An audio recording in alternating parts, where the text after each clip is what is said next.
Hi friends, welcome to Suja's Susan Terrace Garden. Today I would like to show you beautiful Ixora plant with red flowers from my garden.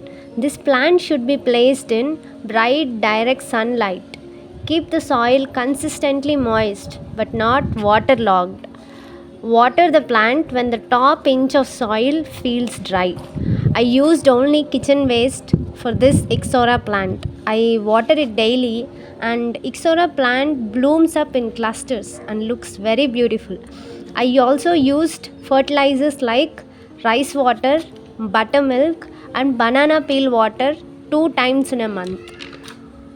With these tips, you can grow this beautiful Ixora plant. Have a joyful gardening.